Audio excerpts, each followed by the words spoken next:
नमस्कार, मैं हूं पूनम ठाकुर और आप देख रहे हैं आवाम की आवाज।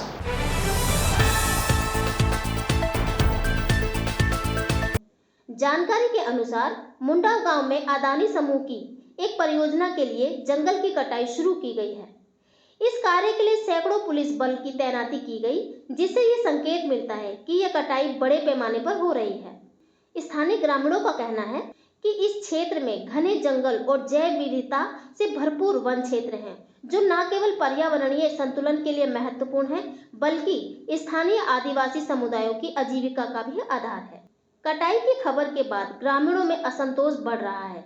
कई लोगों ने इसे पर्यावरण के साथ साथ उनकी संस्कृति और आजीविका पर हमला बताया है। ग्रामीणों का आरोप है कि कटाई के लिए उनकी सहमति नहीं ली गई और न ही इसकी कोई पर्याप्त जानकारी दी गई थी। वित्त मंत्री का एक पेड़ मां के नाम संदेश। दूसरी ओर छत्तीसगढ़ के वित्त मंत्री ओपी चौधरी ने 25 जून 2025 को तमनार में एक पेड़ मां के नाम अभियान के तहत लोगों में पर्यावरण और संरक्षण के लिए अपील की।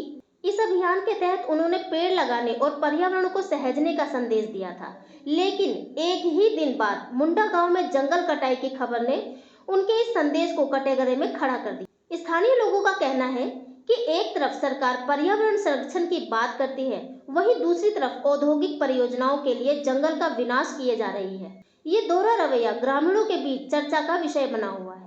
अदानी समूह की ओर से अभी तक इस कटाई को लेकर कोई आधिकारिक बयान सामने नहीं आया है। हालांकि समूह पहले भी कई बार ये दावा कर चुका है कि उनकी परियोजनाएं पर्यावरण के प्रति संवेदनशील है और वे हरित ऊर्जा और सतत विकास को बढ़ावा देते हैं। हाल ही में अदानी समूह ने गुजरात के कच्छ में भारत का पहला of grid 5 megawatt green hydrogen plant शुरू किया है, जिसे पर्यावरण के लिए एक बड़ा कदम बताया जा रहा है। इसके अलावा खावड़ा में दुनिया का सबसे बड़ा रिन्यूएबल एनर्जी पार्क बनाने की योजना भी समूह की पर्यावरणिक प्रतिबद्धता का हिस्सा है। लेकिन मुंडा गांव के मामले में स्थानीय लोगों का कहना है कि हरित परियोजनाओं के नाम पर ये जंगल की कटाई जो जायज नहीं है। पर्यावरणविदों का कहना है कि रायगढ़ का ये क्षेत्र जैव विविधता के लिए महत्वपूर्ण है।